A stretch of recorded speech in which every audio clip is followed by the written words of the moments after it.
Suara PSI tembus 3,13% di Sirekap KPU, namun ada sedikit dianggap keanehan karena ada penambahan 700.000 suara dalam 2 hari terakhir. Untuk menjelaskan dan juga mendiskusikan hal ini, sudah bersama saya pengamat pemilu Titi Anggraini. Mbak Titi, selamat siang. Terima kasih Mbak atas waktunya. Mbak Titi, maaf, kayaknya suaranya masih di mute ya. Iya, selamat siang Mas Glenn. Salam sehat buat kita semua. Oke, Mbak Titi, ini langsung aja. Eh, dalam tanggal dalam rentan waktu tanggal 1 sampai dengan 3 Maret, saya lihat ini ada penambahan 700.000 suara ketika ada penambahan input data dari C hasil plano di Sirekap sebanyak 1.000 TPS untuk PSI saja. Sebagai pengamat pemilu, melihatnya apakah ini normal atau anomali? Ya, pertama, Sirekap itu bukan quick count. Jadi, Sirekap itu adalah konversi dari data yang diupload berupa image dan kemudian dibaca oleh sistem menjadi angka-angka. Nah, di dalam Sirekap, dia menginput perolehan suara yang berasal dari TPS. Dan sepanjang proses berlangsung, maka sebanyak data TPS yang diinput, maka sebanyak itulah data akan dihitung oleh Sirekap. Berbeda dengan quick count yang menggunakan sampel atau random sampling ya. Nah, berdasarkan data terakhir, misalnya kalau kita lihat Sirekap hari ini, sudah terkumpul 65,80% data yang bersumber dari 541.655 TPS. Tapi data tersebut belum mencakup keseluruhan TPS. Ada 823.236 dari TPS yang ada di dalam dan di luar negeri. Jadi kalau tadi 65, sekian persen itu 541.000 dari 823.236 TPS. Jadi karena dia tidak berdasarkan random sampling, tidak berdasarkan sampel, mana data yang masuk itu yang dihitung. Dan kalau kita bedah, tidak hanya merujuk kepada data angka-angka yang ada di laman muka Sirekap, kita lihat per provinsi, jadi berbasis wilayah, ada provinsi yang sudah mencapai 80% lebih. Ada provinsi yang belum mencapai 80% pada skala 70% lebih. Tapi juga ada provinsi yang berada pada angka 50 sampai 60 persenan dan masih banyak provinsi yang berada di bawah 50%. Jadi kalau kita lihat konfigurasinya harus lihat dari basis wilayah juga. Misalnya contoh ya, kalau dari sisi persentase, daerah-daerah provinsi kecil itu rata-rata sudah masuk di atas 70%. Tapi provinsi besar juga ada yang masuk 70%. Contohnya Jawa Tengah, Jawa Timur itu sudah lebih dari 70%. Lalu Sulawesi Utara begitu ya, Lampung. Nah, itu angkanya sudah relatif besar. Tapi ada provinsi seperti Sumatera Utara yang angka masuknya itu masih kurang dari 50% TPS. Jadi ini bergantung penuh pada data yang masuk dan itulah yang dihitung. Misalnya saja kalau kita lihat data PSI, dia terhitung tinggi di provinsi seperti DKI Jakarta, lalu Lampung, kemudian Jawa Tengah, Sulawesi Utara, begitu ya. Eh, yang itu memang kalau dilihat dari persentase perolehan quick count pun menunjukkan perolehan suara yang cukup tinggi dari PSI. Nah, itu dari sisi data masuk dulu. Nah, jadi kalau data masuknya baru 541.000, berarti data perolehan suara ini kan akan terus bergerak, terutama dari provinsi-provinsi yang inputnya masih di bawah 60%. Karena per hari ini, hari Minggu 3 Maret 2024 itu baru 65% data masuknya. Nah, yang kedua, harus diperhatikan juga bahwa basis perhitungan suara dan rekapitulasi suara kita adalah basis manual. Nah, oleh karena itu di tengah Sirekap yang masih menunjukkan anomali pembacaan data, maka harus dikawal nih begitu ya proses rekapitulasi kecamatan yang baru berakhir kemarin. Nah, jadi misalnya beberapa data anomali itu harus dikonversi, mohon maaf, harus dikonfirmasi dengan Panwaslu dan dengan PPK, apakah data anomali itu juga terekam seperti apa adanya atau dikoreksi sesuai dengan apa yang ada di C hasil. Jadi C hasil itulah sumber utama rekapitulasi di kecamatan, lalu di kabupaten kota berdasarkan rekap di kecamatan dan di provinsi. Jadi selesai dari kecamatan itu terakhir kemarin 2 Maret akan dilanjutkan di kabupaten kota. Target kabupaten kota harus selesai pada 5 Maret. 6 Maret sudah diumumkan. Lalu lanjut di provinsi, provinsi itu targetnya maksimal 10 Maret, 11 Maret sudah diumumkan. Nah, apa yang harus dilakukan saat ini? Saya tidak bisa mengatakan itu anomali atau tidak, karena mengapa? Karena kalau berbasis suara, memang data-data yang masuk yang sudah di atas 70%, itu memang data yang kira-kira di sana suara PSI-nya cukup tinggi. Contoh tadi ya, Banten, Jawa Tengah, Jawa Timur, Sulawesi Utara. Nah, tetapi banyak provinsi lain yang datanya bahkan belum masuk sampai dengan 60%. Tadi saya contohkan, ilustrasikan Sumatera Utara, itu bahkan belum 50%. Dan banyak provinsi lain yang datanya belum sampai 70%. Dan di daerah-daerah tersebut, kalau dilihat dari hasil quick count misalnya ya, atau perolehan sementara, itu PSI suaranya ya kira-kira tidak jauh dari hasil quick count begitu. Termasuk juga yang perlu diwaspadai adalah daerah-daerah seperti Papua. Karena selama ini input data dari Papua untuk C hasil, jadi C hasil itu berupa image ya, foto atau pindai dari C hasil plano yang merupakan hasil otentik TPS dan diupload ke sistem Sirekap. Sayangnya Sirekap di beberapa TPS itu melakukan kesalahan baca. Misalnya saya dilapori oleh teman yang ada di Bekasi di TPS-nya, contoh ya, ada suara yang harusnya suaranya itu 25, tapi tercatatnya justru 32. Nah, hal-hal seperti ini mestinya dikawal bersama, terutama oleh dua pihak. Yang pertama itu adalah partai politik peserta pemilu karena mereka berkepentingan langsung. Yang kedua adalah pengawas pemilu, karena pengawas pemilu itu hadir di setiap tingkatan rekapitulasi, baik di kecamatan ataupun di kabupaten kota. Nah, sebagai publik yang kita bisa lakukan, kita cermati jangan hanya data gelondongan di halaman muka Sirekap, yang angkanya itu sudah merupakan angka kompilasi. Tetapi yang harus kita bedah adalah kita lihat per wilayah. Setelah kita lihat per wilayah, kita lihat lagi per provinsi, per kabupaten kota, per kecamatan, dan di TPS kita. Jadi supaya kita bisa memastikan, contohnya nih, di TPS saya sampai hari ini hasil pindai datanya belum muncul. Jadi datanya belum diupload di Sirekap. Padahal saya di Tangerang Selatan, di Pamulang, tidak jauh dari Jakarta, begitu ya. Dan beberapa teman saya juga mengkonfirmasi ternyata Sirekap masih melakukan kesalahan di dalam membaca C hasil yang berupa image atau hasil pindai tadi. Jadi Mas Glenn, kita memang harus hati-hati di dalam hal ini, tetapi juga kita harus waspada mengawasi proses rekapitulasi suara karena publik tidak bisa hadir sepenuhnya di rekap kecamatan, tidak bisa sepenuhnya hadir di rekap kabupaten kota, ataupun misalnya di provinsi. Nah, oleh karena itu yang bisa kita lakukan adalah satu, mendorong partai politik dan pengawas pemilu untuk melakukan pengawasan yang baik di kecamatan dan kabupaten kota. Beberapa kecamatan walaupun tenggatnya adalah 2 Maret, tetapi ada yang belum selesai. Jadi masih melanjutkan sampai hari ini. Dan prosesnya mulai hari ini itu berlanjut di kabupaten kota. Nah, itu kita harus pastikan kawal prosesnya. Dan partai sebenarnya karena C hasil itu juga diunggah dengan sumber daya yang ada pada partai, jadi mestinya partai bisa mengunduh semua C hasil. Kalau mereka tidak punya salinan C hasil ya, seharusnya partai itu kalau ada saksi di TPS, mereka juga mendapatkan C hasil. Tapi pengalaman saya di TPS saya, ketika saya memantau sampai siang hari, itu total hanya ada 7 saksi. Dan itu gabungan antara saksi pilpres dan pileg. Artinya tidak semua partai punya salinan C hasil. Jadi unduh saja, download saja semua hasil pindai C hasil yang ada di Sirekap, lalu bandingkan dengan pembacaan sistem konversi dari hasil pindai dengan angka. Kira-kira penjelasannya begitu, Mas Glenn.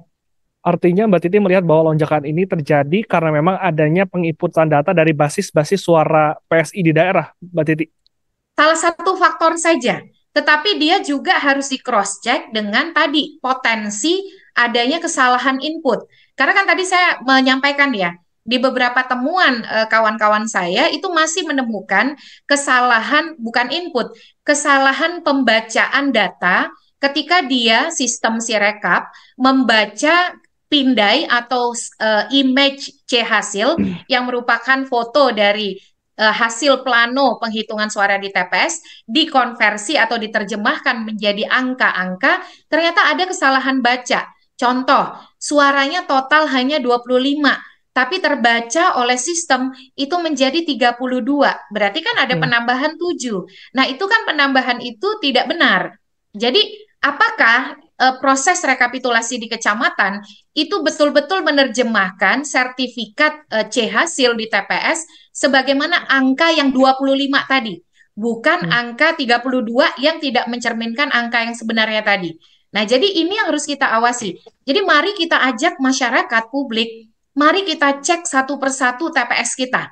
Apakah si rekap betul membaca hasil pindai atau image C hasil plano, formulir plano itu sesuai dengan angka-angka yang ada di sertifikat C hasil yang dipindai dan diunggah oleh si rekap itu. Karena beberapa temuan yang juga banyak beredar di media sosial itu ternyata ada kesalahan baca sistem karena dia tadi membaca angka 25 menjadi 32, dampaknya apa? Berarti kan angka yang ada di halaman muka si rekap itu lebih besar daripada hasil asli atau otentik yang ada di TPS. Jadi ini yang kemudian harus kita lakukan.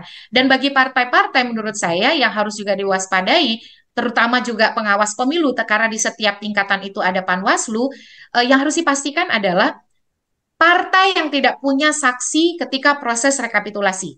Jadi kalau tadi di TPS saya cerita, di TPS saya saja hanya ada 7 saksi, dan itu gabungan antara Pileg dan Pilpres, di tingkat rekapitulasi kecamatan, itu juga tidak semua partai punya saksi. Kerentanan yang terjadi apa? Kerentanannya adalah partai yang tidak punya saksi ketika rekapitulasi suara di tingkat kecamatan memiliki kerentanan yang sangat tinggi terjadi pergeseran, perubahan, penambahan hampir tidak pernah ya, tapi Hmm. pengurangan begitu. Karena dianggap kenapa? Satu, dia tidak punya saksi, jadi dia tidak bisa merespon atau keberatan mengomentari proses rekapitulasi, dan saksi-saksi partai lain itu lebih peduli dengan suara partainya daripada dia kemudian memedulikan suara partai lain. Hmm. Apalagi kalau misalnya disampaikan ada kesalahan pencatatan, ada kesalahan input. Nah, disitulah sebenarnya ruang gelapnya terjadi. Ketika proses rekap di kecamatan, ada partai-partai yang tidak punya saksi, dan kemudian juga biasanya bermain di sisa surat suara atau di suara sah, suara tidak sah. Kan di TPS itu jumlah pengguna hak pilih harus sama dengan suara sah ditambah suara tidak sah. Nah, di beberapa temuan kami itu mendapati suara tidak sah itu lalu diklasifikasi sebagai suara sah. Nah, dia kan tidak merugikan partai politik manapun, karena Hmm. misalnya partai yang ada saksi itu suaranya tetap sama. Tetapi partai yang diuntungkan dia akan bertambah dari pergeseran suara tidak sah menjadi suara sah. Memang rentan sekali di kecamatan ini. Nah, ini disinilah pentingnya keberadaan kontrol dari sesama partai politik dan juga kontrol dari pengawas pemilu di tingkat kecamatan dan tingkat kabupaten kota. Karena kalau sebagai publik pemilih, kita kan hanya bisa membaca data dari TPS kita dan mengkonfirmasi dengan bacaan Sirekap, dan paling banter yang kita bisa lakukan kan menjumlahkan yang ada di daerah kita. Tapi kalau Hmm. menjumlahkan sampai 823.236 TPS, terus terang publik tidak punya kapasitas itu. Nah, itulah pentingnya misalnya gerakan seperti kawalpemilu.org, Jaga Hmm. Suara 2024, yang punya aplikasi mengumpulkan C hasil dan menerjemahkannya menjadi angka-angka yang sejauh ini kalau saya perhatikan sistemnya lebih valid dan lebih akurat dibandingkan bacaan dari Sirekap begitu Mas Oke, Glenn. Mbak Titi, kalau misalkan Mbak Titi melihat bahwa kenaikan ini tadi Mbak Titi mengatakan bahwa memang ada suara yang masuk dari basis-basis suara PSI dan juga mungkin ada kesalahan input. Namun pertanyaannya kenapa yang melonjak ini cuma PSI, Mbak? Karena aku karena saya cek dalam 2 hari terakhir ini, yang lain itu stagnan. Yang agak naik itu Gelora, yang paling naik itu PSI. Kenapa hal ini Ya. bisa terjadi? Ya, sebenarnya bukan hanya PSI, walaupun kemudian karena persentasenya jauh melampaui prediksi quick count ya, tetapi ada partai lain juga yang naik. Yang pertama PKB. PKB kan juga Hmm. mengalami kenaikan di luar angka yang diprediksi oleh quick count. Lalu kalau kita lihat Gelora, Gelora itu kalau dari bacaan yang sejauh saya cek, itu dikontribusikan oleh data masuk misalnya dari Nusa Tenggara Barat. Nah, di sana ada Oke. kontribusi yang cukup tinggi dari Nusa Tenggara Barat begitu ya yang mengkatrol suara. Nah, PSI ini dia dikontribusikan angka yang tinggi misalnya dari Provinsi Lampung. Lalu juga tadi saya sudah sebut ya Banten, Jawa Tengah, Jawa Timur. Nah, baiknya misalnya yang ada di Lampung itu mengcross check lagi apakah kemudian data tersebut tervalidasi dari perolehan suara di tingkat kabupaten kota dan basis kecamatan. Nah, yang bisa dilakukan kan saling mengawasi ya kalau dalam situasi hari ini. Karena yang masuk itu baru 541.000 TPS dan luar negeri pun baru masuk setengah, 51%. Prosesnya sekarang berlangsung. Kantong-kantong yang besar misalnya Kuala Lumpur kan harus pemungutan suara ulang dan itu belum masuk begitu. Dan kalau Hmm. kita lihat misalnya seperti di DKI Jakarta, suara PSI kan memang relatif cukup tinggi. Tetapi apakah tren ini akan konstan sampai ketika semua TPS masuk 823.236 tadi? Karena suara yang terhitung itu baru sekitar 76 juta. Nah, kalau misalnya tingkat partisipasi pemilih itu ada sekitar 84% ya berdasarkan survei dari beberapa lembaga survei, berarti kan masih besar sekali angka yang belum masuk. Masih Hmm. sekitar 70 juta lebih lagi yang belum masuk begitu. Dan kalau kita lihat kalau 70 juta belum masuk, nah itu kan masih bisa membuat fluktuasi. Nah, kalau kemudian ternyata konstan begitu ya, naik terus sampai 823.236 dan itu anomali dibandingkan temuan quick count, saya kira itu perlu dikonfirmasi oleh pengawas pemilu dan kontrol dari sesama partai, terutama partai yang merasa kok suaranya turun, yang lain naik gitu ya. Karena mestinya C hasil itu terupload atau terunggah semua di Sirekap. Dan mau tidak mau, partai politik dan Panwas itu harus punya sistem yang menjadi pembanding.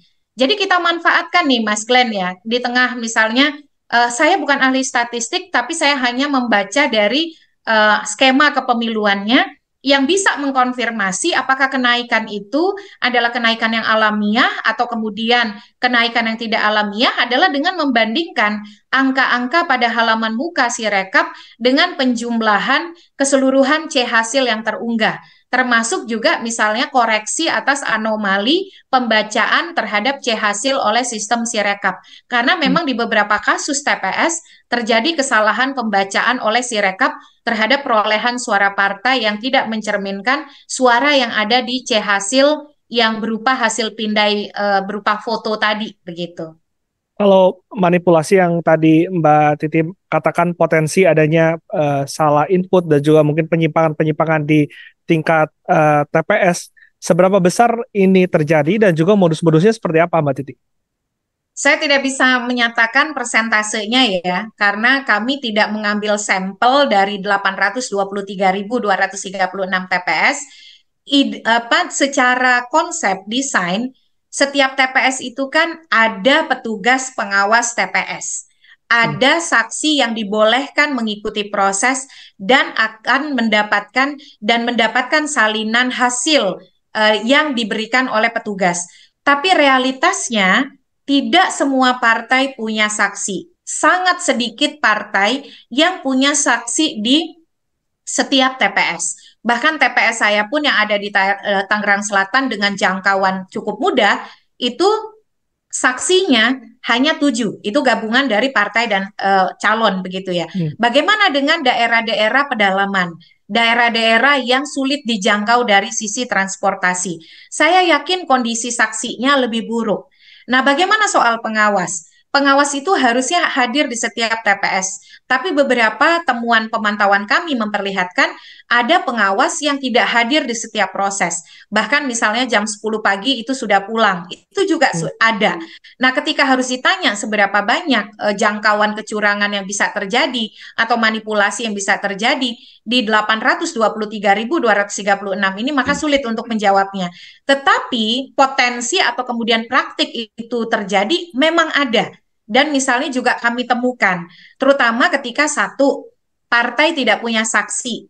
Tidak punya saksi itu kerentanannya adalah justru ketika proses rekap di kecamatan.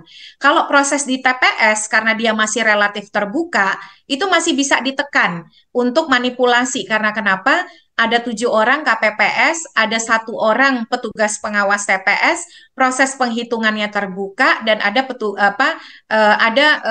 pemantau begitu ya, walaupun tidak semua. Tapi relatif di TPS itu masih bisa terjaga akuntabilitasnya. Kebocoran apakah ada? Ada, terutama di daerah yang tadi ya jangkauan aksesnya itu sulit begitu dan saksinya tidak ada. Di kecamatan itu proses yang paling rentan. Misalnya saya Oke. mendapati kabar bahwa sejumlah caleg ketika proses penghentian sirekap selama 2 hari yang lalu itu bahkan karena dia ingin mengamankan suaranya, dia mengambil langkah-langkah ilegal. Apa itu? Membayar untuk mendapatkan salinan C hasil. Padahal salinan C hasil itu wajib diumumkan di tingkat kelurahan oleh PPS, kelurahan dan desa. Kalau tidak diumumkan di publikasi, dia terkena tindak pidana. Tapi tidak semua caleg berpikir rasional dan logis ketika proses penghitungan dan rekapitulasi suara. Mereka dihantui oleh ketakutan, kekhawatiran suara mereka dimanipulasi, sehingga mereka sangat rentan untuk terjebak pada praktik-praktik transaksional. Dan kalau kita lihat di 2019 lalu setidaknya ada 12 putusan Mahkamah Konstitusi yang mengabulkan perselisihan hasil soal pemilu legislatif. Memang angkanya tidak besar, tapi kami meyakini itu puncak gunung es begitu ya. Dan Oke. di pemilu 2019 juga ada putusan, ada puluhan putusan dari pengadilan kita yang berkekuatan hukum tetap yang menghukum praktik pergeseran atau perubahan suara baik di tingkat TPS ataupun di tingkat kecamatan. Walaupun yang paling banyak ya Mas Glenn itu terjadi di tingkat kecamatan. Putusannya ada sekitar kalau saya tidak salah 30 lebih putusan dan itu kan yang mampu dibuka ke ruang publik, yang mampu Hmm. dilakukan penegakan hukum. Jadi bisa dikatakan memang ruang gelapnya sangat banyak sekali. Sayangnya jangkauan kita itu tidak mampu mengekspos semua karena TPS-nya sangat besar, 823.236 TPS dan kecamatan kita juga ada ribuan sehingga memang kendali itu lebih banyak berada pada pengawasan oleh Bawaslu dan jajarannya serta pengawasan di antara partai politik itu sendiri. Tapi Oke. distorsinya terjadi karena kenapa? Karena tidak semua partai politik punya saksi ketika rekapitulasi di kecamatan dan pergeseran suara biasanya rentan melibatkan partai yang tidak punya saksi dan yang kedua partai yang perolehan suaranya sudah bisa dipastikan tidak lolos ambang batas parlemen. Jadi mereka Oke. lebih rentan terhadap pergeseran kecurangan dan perubahan perolehan suara. Kemarin Gus Romi, Mbak Titi, di Instagram miliknya mengatakan bahwa P3 akan meminta untuk bisa membuka ini semua di hak angket yang akan digulirkan di DPR. Apakah ini menjadi jalan paling efektif untuk bisa membuka praktik-praktik ini Saya untuk para setuju. bersikap? Hmm. Betul, saya setuju. Menurut saya hak angket adalah salah satu pilihan yang efektif untuk mengungkap karena pemilu itu bukan hanya pilpres, tetapi pemilu juga ada pemilu legislatif. Hak angket pada dasarnya adalah fungsi pengawasan untuk melakukan penyelidikan dari DPR ya terhadap pelaksanaan undang-undang dan kebijakan strategis yang berpengaruh terhadap orang banyak. Dan selama ini kita ini terkonsentrasi hanya pada pilpres seolah-olah. Padahal rimba belantara, hutan belantara pemilu kita itu ada di pemilu legislatif. Jadi persaingan bukan hanya antar partai, caleg antar partai, partai dengan partai, caleg beda partai, tapi juga terjadi caleg satu partai. selain pergeseran suara antara partai, terutama melibatkan tadi ya, partai yang tidak punya saksi atau partai yang tidak lolos ambang batas parlemen, tetapi juga melibatkan pergeseran suara antar caleg dalam satu partai. Makanya kita kan mencermati banyak sekali ya konflik ketika proses rekap di kecamatan dan itu terjadi misalnya di antara caleg dalam satu partai. Jadi Hmm. saya kira hak angket ini memiliki urgensinya yang spesifik untuk memastikan dan membongkar ya praktik-praktik yang terjadi, kecurangan-kecurangan yang terjadi di pemilu legislatif yang selama ini itu kita sama-sama tahu bisa katakan, tetapi tidak pernah bisa terungkap dengan terang benderang di ruang yang bisa kita pertanggungjawabkan. Jadi saya Yang sendiri mendukung hak angket bukan hanya untuk Pilpres, tetapi untuk pemilu serentak 2024. Jadi cakupannya menyeluruh begitu. Tapi kenapa hak angket ini baru muncul sekarang ya Mbak? Karena kalau kita lihat di 2014, 2019 ini kan MK yang menjadi tempat untuk bisa bertarung gitu loh Mbak, untuk bisa mengungkap ini. Kenapa hak angket ini baru sekarang? Apakah kepercayaan terhadap MK ini kemarin sempat menurun sehingga hak angket yang digulirkan? Ya, hak angket bukan pertama sekarang ya narasinya. Tahun Hmm, 2009 pernah juga ada hak angket yang menyelidiki soal pemenuhan hak warga negara untuk memilih. Dan oke. rekomendasi panitia angket pada waktu itu adalah pemberhentian anggota KPU dalam tempo waktu yang secepat-cepatnya. Tapi karena memang akhir masa jabatan mereka langsung terpotong oleh akhir masa jabatan, tindak lanjutnya dilakukan oleh DPR periode berikutnya dengan mengubah Undang-Undang Penyelenggara Pemilu dan pada waktu itu anggota KPU Bawaslu akhir masa jabatannya dipercepat. Jadi dampaknya itu ada begitu. Hmm. Ada penataan kelembagaan penyelenggara pemilu dan ada perbaikan pengaturan soal pemutakhiran data pemilih. Nah, bagaimana dengan sekarang? Kalau MK itu kan pengalaman selama ini ya, biasanya kalau untuk pemilu legislatif dia hanya terfokus pada pemenuhan prasyarat prosedural terkait dengan penetapan hasil dan juga terkait dengan hitung-hitungan. Dari 12 putusan Mahkamah Konstitusi di pemilu 2019 itu menyangkut misalnya satu pergeseran pergerakan suara di antara para caleg dan juga antar partai. Yang kedua menyangkut ketiadaan daftar hadir di TPS. Jadi daftar hadir yang tidak ada dan itu meragukan perolehan hasil yang selisihnya itu sangat dekat. Yang ketiga itu karena C plano itu tidak ditemukan di dalam ketika dilakukan pembukaan kotak. Jadi jangkauan MK itu sangat prosedural dan sangat Oke. matematis. Sementara proses angket ini kan ingin apa namanya istilahnya mengungkap praktik-praktik yang tidak terungkap ketika dalam banyak hal tidak terungkap di Mahkamah Konstitusi karena pendeknya waktu di Mahkamah Konstitusi yang hanya 30 hari kerja ya untuk pemilu legislatif dan 14 hari kerja untuk pemilu presiden. Jadi dengan keberadaan hak angket kita bisa melihat dan mendudukkan persoalannya secara lebih menyeluruh. Bahkan Oke. bisa mengkaitkannya misalnya dengan rekrutmen penyelenggara pemilu yang bisa dikatakan rekrutmen penyelenggara pemilu kita di provinsi dan kabupaten kota itu bukan mulus-mulus saja. Juga banyak karut-marutnya ya. Baru-baru ini Ketua KPU dihukum karena proses seleksi di Nias Selatan yang bermasalah. Calon sudah diumumkan lalu diganti begitu saja tanpa konfirmasi. Lalu beberapa kasus lain misalnya terkait dengan mengapa kemudian si rekap ini bermasalah dan itu menimbulkan banyak spekulasi. Nah, kalau kita sekedar mengandalkan misalnya proses di MK 2019 situng juga kan dipersoalkan di MK, tapi kan Betul. konklusi MK karena itu alat bantu, tidak berpengaruh terhadap hasil Pilpres, maka ya sudah menguap begitu saja. Tidak ada satupun Hmm. partai yang mempersoalkan kegaduhan situng pada waktu itu, tetapi hari ini si rekap gaduh, tapi dia juga berkorelasi dengan indikasi adanya kecurangan dan praktik manipulasi yang tidak berdiri sendiri, tapi melibatkan lintas aktor, baik peserta pemilu ataupun penyelenggara pemilu. Jadi hak angket itu menurut saya tujuannya bukan hanya untuk mengubah hasil ya. Maksudnya kalau hasil itu kan sudah di Mahkamah Konstitusi, tapi dia punya tujuan yang lebih besar untuk perbaikan tata kelola pemilu dan demokrasi kita ke depan, termasuk juga untuk penataan kelembagaan penyelenggara pemilu yang lebih independen dan pengaturan pemilu yang bisa menjadi masukan seperti apa perbaikan di dalam undang-undang pemilu yang nantinya akan dilakukan perubahan oleh pembentuk undang-undang gitu Mas Glenn. Oke, Mbak Titi ini sebagai penutup Mbak, bagaimana saat ini KPU harus bersikap terhadap adanya gonjang-ganjing ini dan juga kemarin saya sempat berbincang dengan Mas Adi Praitno, Direktur Eksekutif Parameter, mengatakan bahwa jika nantinya PSI lolos, ini meminta untuk para lembaga survei membandingkan data dengan KPU sehingga data KPU ini harus dibuka kepada publik. Apakah hal ini harus dilakukan untuk bisa mempertanggungjawabkan apa yang ada dalam fenomena saat ini, Mbak Titi? Ya, ini kan spekulasi dan kontroversinya bukan hanya di kalangan lembaga survei, tapi juga sudah masuk ke publik ya, Mas Glenn. Jadi Ya, yang harus juga mendapatkan akuntabilitas dan pertanggungjawaban dari KPU ya juga termasuk publik. Nah, oleh karena itu menurut saya yang harus dilakukan adalah satu, memastikan akurasi Sirekap. Tidak boleh lagi ada kesalahan pembacaan data dari konversi gambar menjadi angka.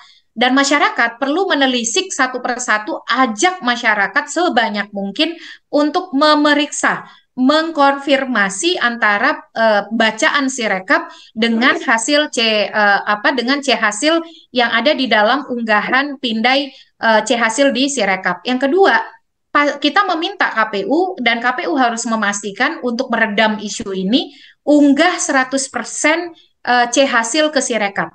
Karena kan untuk membandingkan antara bacaan angka dalam Sirekap dengan C hasil supaya kita memastikan betul-betul suara itu valid, kan harus dengan pengunggahan sepenuhnya data.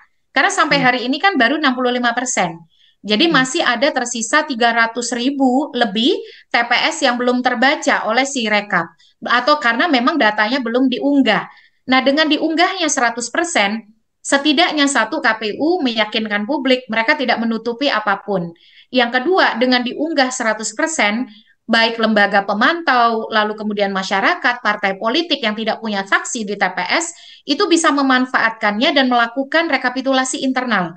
Nah, hmm. kepada partai-partai yang merasa ada keraguan terhadap perkembangan Sirekap sejauh ini, saya menyarankan mereka mengunduh, mendownload semua C hasil yang sudah diunggah oleh KPU ke Sirekap dan melakukan rekapitulasi internal sambil mengawal proses berjenjang yang hari ini masuk di kabupaten kota begitu. Dan tanggal 5 itu harus sudah selesai di kabupaten kota, tanggal 10 tanggal 10 Maret sudah harus selesai di provinsi sehingga pengawalannya itu berbasis data.